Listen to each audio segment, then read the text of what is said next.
Hey, back again with 4th Edition Games. James, Caitlin. Today we're going to be talking about Tapestry. It's definitely one of our family favorites. It's a little on the heavy side, but I think that you'll be enjoying this one if you can master it. Personally, I don't think it's too complicated. What do you think? I don't think so. The great thing about this game is there's so many different strategies you can go about this game. There's lots of different components, so there's lots of different ways to get points and to accomplish your goals. So anyone can have their own strategy and be successful at the game. So I think that's what's great about it. Yeah, I can agree. I mean, you have your 4 additional tracks that you start with. The houses here are beautiful for the figures that you put on your individual mats that Caitlin will show you in a little bit because she's going to be going into that how to play. You'll get to see a lot of the little actions, figurines, and houses. This is another beautiful Stonemaier game. Once more, they come through right after Wingspan with another game that's just extremely hot, selling really well off the shelves. Even the way you put everything in the box is really easy, really organized. They even have a little picture for you that shows you where all the little miniatures go in the box, so they're safe and they don't fall out. I think that was something that I noticed with Wingspan too, was all the components really fit in the box very well. You didn't feel like you were smushing anything in or you needed to buy something extra to be able to store the pieces. With the 16 different civilizations, they are mostly balanced. I think there's probably 4 to 5 that are really good, and there's only one I think is broken. We'll let you guys figure that out on your own. Don't want to ruin it for you. But pretty much if you get that one civilization, you're going to win the game. It's very hard to come back from that and overtake that player at this time. I don't feel like the war mechanics in this game are overwhelming for anybody who doesn't like to be attacked. I feel like they're very balanced. And if you don't want to do that part, you don't necessarily have to. I mean, That's true. Don't necessarily have to expand your empire if you don't want to. Yeah, you really don't have to expand the empire. You can focus on technology and science. It does feel like 2 of them always go together. So if you're going to go technology, you usually go science with it. If you're going to go military, you generally explore with it. If you try to mix those up, I feel like you're a little behind everybody else that is playing the 2. If you try to play 4, which I've done, you really fall behind. At least in my opinion, it's best to stick with 2 that kind of coincide with each other. It just depends on your civilization also. It does. It depends on your civilization. They really change the game up very well. The pieces are very nice in this game. The mats, the board, everything has a texture on it, so it's not slippery. Cards themselves, I love the Tapestry cards. They add a lot to the game. The engineering, I think, is probably my least favorite part of this game. I do like it. I just think you have to have the right civilization to really utilize it. We've probably played this game 8 times. And this is a great game. We're probably going to play it a bazillion more times. If you like Wingspan, you're going to like this one. It is heavier than Wingspan. It plays longer. It does play longer. It is heavier. 2 hours. What do you want to give it on a scale of 1 to 10, though? How much I like it? How much do you like it? I really like it. An 8.5, maybe. I really like this game. Although once we get it out, and then I think about setting it up, which does take like 15 minutes, I'm like, but then once you set it up and you're like ready to play, you're like super excited because it's different every time. That's true. It is very different every time. Just because of that, did you say an 8.5? Yeah. I'll have to agree with you. I think it's an 8.5 to a 9. I really don't have too many complaints about this game. Besides the one character, it's a little broken, but it's probably not a game though I would teach someone who doesn't play board games. I think it does. Okay. Yeah. But it is teachable. Yeah, it is teachable. It's pretty easy to teach, but it is a lot, especially someone who's never played a board game. They look at this and see all the components, and you can get lost in it because there is so many different ways you can play it. And you can get lost in it, so it is something that I probably wouldn't teach someone who's never played the game. But it's not hard to learn. It's just a lot at first. Right. So this game is a little bit more on the expensive side. You remember what we paid for this one? About 60? So I thought it was like 75. 75. So it is up there. I'm not gonna say it's cheap, but I feel like it was worth the money. It's something that belongs in every collection, in my opinion. This is a great to play. What do we take about an hour and a half to play this? About 30 minutes to set up? No, like 15 minutes to set up, but probably like 2 hours to play, depending on the number of players. You can play 1 to 5. Sure. We've never played it by ourselves, but with 2-player, they actually do include an autonomous system that adds another player, so it kind of adds more competition to the game because with just 2 people, it does kind of get you just all playing your own game and you're not interacting at all. So, and we've always played 3 people and 4 people, and all of those games have gone very well, very enjoyable. There's only a tiny bit of confusion with a few cards, but I feel like you can find the answers online just by looking them up. Or the rule book is. Or the rule book. I was talking about things that kind of become loops. Like, there's one point where somebody created an infinite loop. It does say in the rules, though, that you can only do it once. So you cannot create an infinite loop. It says that, so. I mean, if you're like me, you like to try to break the game, didn't realize that it said you're not allowed to make infinite loops. So, got my hand smacked for that one. Have fun. It's a great game. Exploration, I really enjoy the space tiles, like getting there and achieving the space tiles. I do wish for an expansion for this game so I can play more of those space tiles instead of the ability of only getting to play 3. So 2. You only get to play 2. Well, if you pay the additional, you can go up to 3. Oh. So the most you're ever going to need to play space tiles is 3. As you can tell, it's my favorite because I like going that route. So I wish you could play more space tiles. So maybe in an expansion we'll be able to do that. War is very enjoyable, I think. And science is fun. Who doesn't like rolling dice, right? Getting free things. So yeah, it's definitely a 8.5 to 9. An enjoyable game. Stonemeyer, well done. And the only thing I'd say that's a little off is like the theme of the story. You're creating civilizations, but you can be up on one track and you have cars and trains and going to the moon and doing space exploration, and then on the other track you're still at archery. So, if you're looking at a theme standpoint, that doesn't really go together. But that's true. It's not really a theme heavy. It's not really a story game. It's true. You can be up on engineering all the way. You can have alien biology, quantum physics on one, and then you're creating pottery on the other level. So it doesn't really. Theme-wise, doesn't really make much sense. But other than that, why you play the game anyways. But you play the game to win. Yeah. But no, it's a lot of fun, and you do get points for getting into the middle first, which is something a lot of people try to do. You rush in with your military. There's lots of different victory point ways. Right. Different ways to get victory points, and those are clearly labeled. But if you guys enjoyed the video, please like, subscribe, ring that bell. And do an explanation of how to play. Oh, that's true. Well, we're going to do that next. But once more, if you liked all that good stuff, please subscribe. All right. And we'll jump right into the how to play. Okay, so here is the setup. What it's going to look like on the table, basically. I know it looks like a lot of components. There is a lot going on, but the mechanics are very simple once you know. So to begin the game, we set out the board. We shuffle the scientific cards, technology cards, and everything is laid out on this game board really easy for you. So this is where the stack goes. You flip over 3 of them, and then that's where the tapestry cards go.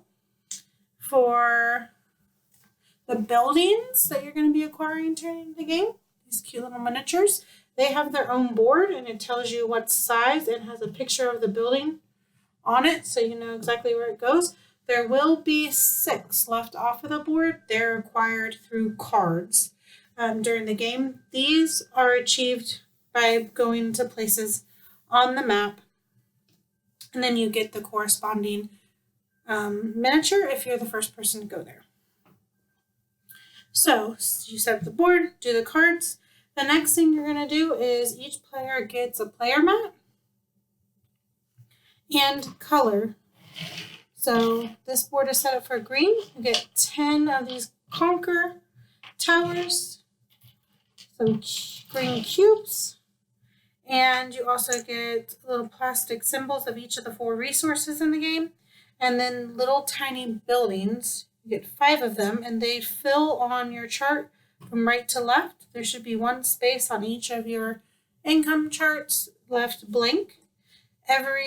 During the game, when you're playing these buildings on your capital city, you'll be revealing more income that you get each round. So the more buildings you have off your board, the more points and the more income you'll be generating each round so you can use. Also, with your board, you will be getting your capital city. It designates on the main board where you're going to start off. So this one is a 2. So I would start off, my capital city would be on 2 over here. This would be the side of the board where I'm going to start playing. Also, on the side of your capital city, there's these spots here with an X, a circle, and a square. During the game, you're going to be getting technology cards. They start off at the X, and they're going to move up. And each time they move to the circle, you get the circle benefit. When they move to the square, you get the square benefit. On some of the technology cards, it's easy to miss. There is, usually for the square benefit, there is a prerequisite. So this says to get this benefit, the writing level for you or one of your neighbors you have to achieve. So writing is your 3rd step on your grade person track. So you or one of your neighbors has to have that revealed on their map to be able to scoot this up and get the square reward.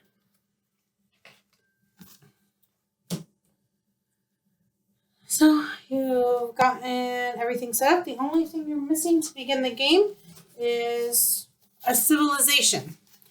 And one of the great things about this game is how many different civilizations they have. For replayability, they all do drastically different things. There's 16 different ones. I will say that some of them are a little, in my opinion, overpowered than some other ones. But for the most part, they all do different things and give you different things. Some of them give you rewards for conquering your opponents. Some of them give you rewards for staying away from your opponent. Some of them give you rewards for not building in your capital city. Some of them give you rewards for building the most in your capital city. So you just gotta really read your civilization and figure out what it's going to give you the most benefit for, and then that's how you're going to play the game. So on your board, you're going to see these 4 different tracks. There's a military track, a technology track, exploration, and science. On your turn, one of your little cubes is at each one of these stations. So on your turn, you just choose which track you want to move up on. To do so, you pay the cost, whatever is at the top here. Here, it's this little symbol with 4 colors in it. That means 1 of any resource. So let's say I have one of each resource. I move my little cube up here, have to pay a resource. I'll pay a gold bag. I pay that. And then you get whatever benefit is showing. So here it's a technology card. You get to choose from one showing up or one at the top of the deck, and then it goes over here to your sideboard. When you move up to a space that has a little area in gray, that's a bonus. You can choose to take it or not. So you pay your resource, you move up. You get a Tapestry card. Then you can choose to pay any one resource to take one of your yellow buildings. So let's say I pay this guy. I get to take my yellow building off. And then you put your yellow building in your capital city. When you're moving buildings from here to your capital city, they are going to give you points. So you'll get 1 point for each column you have full, and 1 point for each row you have full. You also, during the game, once you get a whole section filled in, including the dots, those are considered buildings, you get a 1 resource of any type. So I just need 2 more buildings to fill in this little square, and I get a resource of any type that I choose. So that's moving up. If you are the first person to go from this square to that square, from the 1 section to the 2 section, or the 2 section to the 3 section, or the 3 section to the 4 section, and you go on one of these buildings, you get to grab that from the building board, and then that also gets to go into your capital city. When you're placing your buildings on the capital city, they can go off of the board if you can't fit them on the board. They just can't cover up a dot on the board. They can kind of cross over or overlap or the side of the board. So when you, so that's a technology exploration. When you go on a space on the exploration track that has a gray tile, that just means you get 2 gray tiles from the pool. There'll be a stack of them. You get 2 gray tiles, flip them over, they go in front of you. You keep them until you're able to play them. When you go on a space that has a tile with blue and green on it, that means you get to play a tile from your reserve. So if I choose to play this tile, I get whatever it says, which is a gold bag resource. I'll move that up on my track. And then you get to place it. You have to place it in your area where your conquering tokens are. And then for each side of your tile that matches the same terrain that's already on the board, you get 1 point. So if I put this here, it matches 1, 2, 3, I get 3 points on the point track here, 3 points. Also, when you get to the very end of exploration, they go into outer space. There's space tiles, and they have various rewards on them also. They don't go on this board. They just kind of go off in space. Science, you'll see this round soccer ball symbol. It represents this dice. If there's an X underneath the dice, it means you roll it, and it's going to have a symbol of one of these 4 tracks. You go up on that track, but you do not get the reward, whatever it is. If the symbol does not have an X on it, then you get to roll the dice, go up on that track, and get whatever the reward is. The military track, you're going to see this little tower symbol that represents your little tower. You're going to be conquering land. If you go on a space that has that, you get to put your little tower down adjacent to where you already have towers. And you get to roll the dice. You get to choose which one of the dice you want. The red one is victory points usually, and the black one is usually a resource of some type. Further down here, when it has 2 dice with a plus, that means you get to roll a dice and you get both dice choices. The great thing about this game is it has a pamphlet that shows every card and every square on the board breakdown, what it means, and explains it to you. So this reference guide, it has every square of the board and an explanation of what it does and what it means. And then on the back, these are all the technology cards, and it explains them. So it makes it really easy if you have a question about a space on the board and you're not sure what it means, this will explain it clearly to you. That's the great thing about this game. Also, the rule book is really great in how it goes through and explains each track and what all the symbols mean and what the point of going on that track is.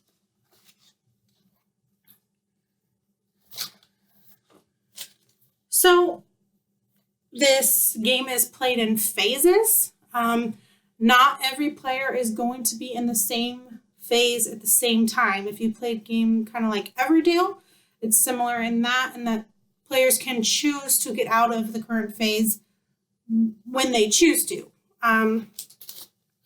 So this board marks your phases, 1, 2, 3, and 4. You start off in phase 1. You get to spend all your resources. When you are ready and you have no moves and you want to go into the next phase, you're going to play a green card. You'll have at least one green card in your hand, If you don't, you will draw one from the top, and that's the one you have to play. So you'll say, I'm going into the next era. If you are the first person out of all the players to go into the next era, the first to go into the second era, you get 1 random resource. Then you get 2 random resources. If you're the first person to go into the last era, you get 3 random resources. You can choose to go into an era when you still have resources, you still have moves to make. Just you get that extra benefit of the extra resource, and you get to play one of these cards. These cards do various things for you. They give you victory points. They give you advantages in that next round that you're about to play. And whatever advantage they give you, you place there. And it's that advantage for that round. Once you enter the next era, that no longer applies. And this one says, choose an advancement track. Your neighbors and you may advance on that track. Only you gain the benefit, and you may pay to gain the bonus, which is the little gray space, if you choose. So you choose a track, you advance, and all your neighbors may advance if they want to. So that's kind of nice, but it's just an immediate bonus. Doesn't affect you for the rest of that round. Some of them do. So this board, when you go into the next era, it's considered your income phase. What's really great is it shows you each step of that income phase, and to the left there's little tiny numbers, and they tell you what phase you do that in. So going into the second phase, you do all of them. The purple card represents your civilization. So if there is a benefit on your civilization that happens each income phase, this is when it happens. So you would trigger that. Then you play your green card. Then you get to move up one of your technology cards if you meet the requirements on your sideboard, and you get whatever benefit moving that up gets you. Then you get to calculate your victory points. So on your board, once you start revealing victory points, this one gives you victory points for each science card you have. This gives you victory points on your capital city for every row and column you have. And then as you reveal other ones, they'll just give you straight victory points. If you get all of them out of your yellow row, you get 10 victory points. Each income phase that's revealed, you get that amount of victory points. And then the hand is the income you get for your resources. So for every resource that's revealed, you get it. So here I have 2 gold bags revealed. I get 2. 1 gray guy, I get 1. These are all jumbled up, but there's only 1 mushroom. I get 1 mushroom. 1 gold star. I get 1 star. I also get 1 gray tile and 1 green tapestry card for my hand to choose from for the next time. So that's all your resources for this era. Then you go back to playing on the board. So some players will kind of move quickly out of the game, while others will take very long turns and may be in the game a lot longer than other players. I think that's pretty much everything you will need to know to start the game. Like I said, the rules are very great. They explain everything for you. They're not very big. It's 4 pages. It's got 4 pages, that's it. So it's really simple if you need it as a reference, and you also have the reference guide cards. The game ends once everyone has gone out of all the phases. All right, we're back now, and you should know how to set up the game, play the game, hopefully win the game, right? Have a little edge over your friends when you show up at their house and they have this game, or you've bought this game. My advice is to tell your friends to go ahead and watch this video, maybe subscribe, and no, but really, it is enjoyable. Personally, I do enjoy watching a video or learning a game before I show up at somebody's house. And that's kind of why we're making these videos, right? Yeah. I mean, why else do this besides the fun that we have? But overall, great game, 8.5. If you guys have any questions, please listen below. We'll try to get back to you as soon as possible. I feel like we didn't really miss anything. I hope not either. If not, use the directions. They're really easy to use. I hope you enjoyed it. Anything else you want to add? That's it. Want to close this out? All right, 4th Edition Games. Thanks again for watching. If you like us, check us out on Instagram. We post all kinds of games. We have a couple other videos coming up where we're talking about our favorite game bag, the Clank Legacy that we've been diving into really hard. And that's going to wrap it up for here today. You guys have a good night.